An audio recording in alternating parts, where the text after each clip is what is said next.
often talk about context at the edge. Now, maybe tell the audience a little bit, what's a real example where adding context made data suddenly valuable? With data, we had always the problem of context. And, especially in industry, data itself is like a noise.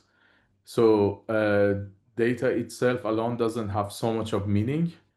And the only thing which brings the context is new technologies and new models we add to the edge, to the data to bring the value out of the data. And this value is really huge. And now, thanks to the new technologies we are building with the edge and AI, that's perfectly contributing to the question. It's a good question of having more context for the data, where edge already knows its environment in different industries and also knows how to add the meanings and semantics to the data for having like maximum value out of the data with AI.